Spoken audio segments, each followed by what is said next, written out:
Let's talk about this idea that pops up everywhere. Everything is about sex. You've probably heard the follow-up line too. Everything is about sex except sex. Sex is about power. Whether Oscar Wilde actually said it, or the internet just slapped his name on it doesn't really matter. The reason the quote survives is because it hits a nerve. It feels true in a way that's hard to shake off. Today we're going to dig into that idea. And fair warning, once you see how deep it goes, it's hard to unsee it. There's actually so much here that we're splitting this into two parts. Right now, you're getting part one, the foundation. So, let's start with the basic claim. Everything is about sex. That sounds like an exaggeration, but it kind of isn't, especially when we're talking about men. The male sexual drive is powerful, chaotic, and, if it's not channeled, genuinely dangerous. Every society on Earth figured this out. That's why the harshest punishments in history were reserved for men who acted on sexual desires indiscriminately. Unchecked male libido isn't just messy, it's antisocial. Which brings us to the real point. Civilization depends on channeling that energy. You don't eliminate the impulse, you redirect it. You give it railings, structure, purpose. This is where Freud enters the chat with the concept of sublimation. Sublimation is the redirection of libido, the life force, away from pure sexual expression and into productive, socially useful activity. For Freud, libido wasn't originally just horniness. It was the raw vitality of life itself, the push to continue and expand.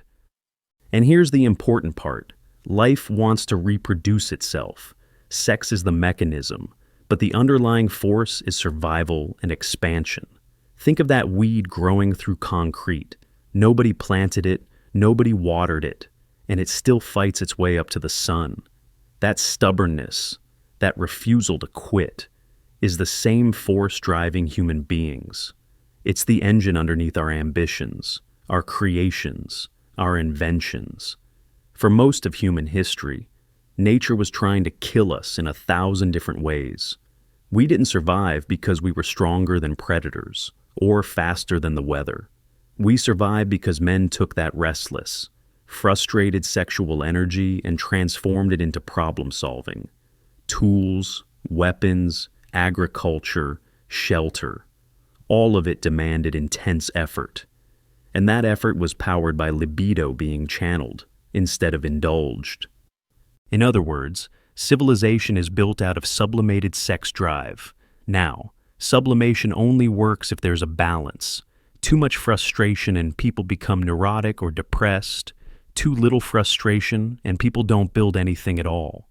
Freud's book, Civilization and Its Discontents, is basically one long meditation on this exact dilemma. Civilization keeps us safe by restricting our desires, and those restrictions make us unhappy. But without the restrictions, the whole system collapses.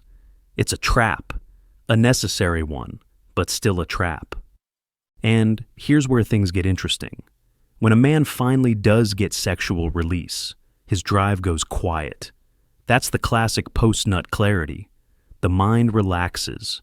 The ambition falls off a cliff.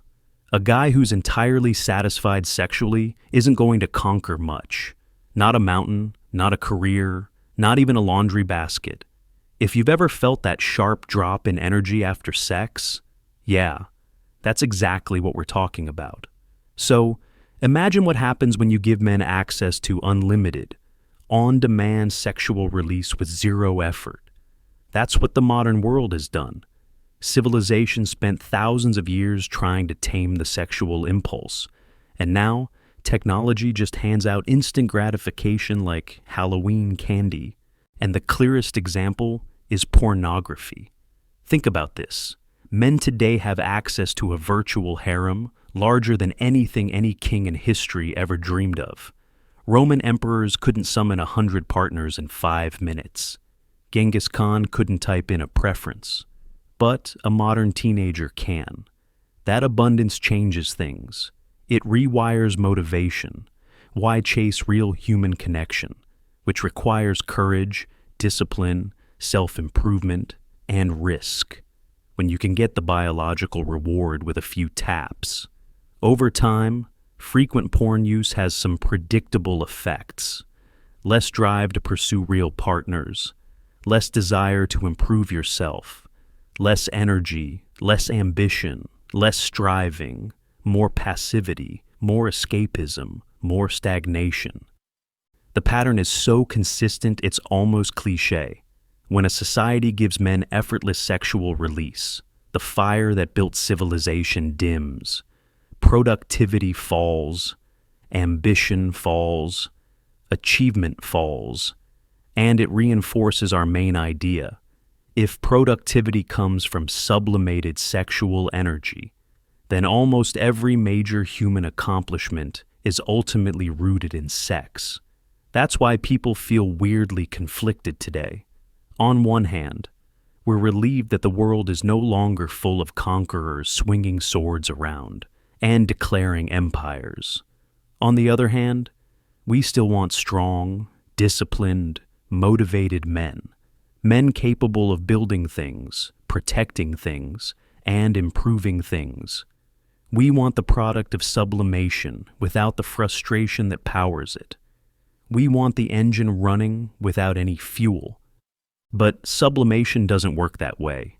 Internal conquest, mastering yourself, growing stronger, becoming capable, is psychologically tied to external conquest. They draw from the same energetic source. They both rely on unused libido being redirected into ambition and discipline. And when you cut off the frustration too efficiently, the engine sputters. The same men who might have built skyscrapers, launched companies, created art, or changed history, instead end up spending that energy on a glowing screen at 1 a.m. This is not a moral argument. It's not even a cultural argument. It's a psychological argument. It's a structural argument. And it's incredibly hard to escape once you understand it. So, where does this leave us? It leaves us with a fascinating, uncomfortable conclusion. Civilization is a byproduct of sexual frustration. Everything humans build, from architecture to philosophy to technology, contains within it a trace of libido that never got expressed directly. It's diverted, transformed, and poured into the world as creativity, ambition, and progress. That's why the idea, everything is about sex, keeps turning out to be true. Because when you peel back the layers of what motivates us, our goals, our obsessions, our inventions, our achievements, you keep finding that same raw drive underneath. So, here's the question I'll leave you with as we prepare for part 2. When you look at your own life, your goals, your habits, your ambitions, your struggles, how much of it is powered by that same force? And what would happen if you learned to harness it instead of letting it dissipate? That's where we're headed next.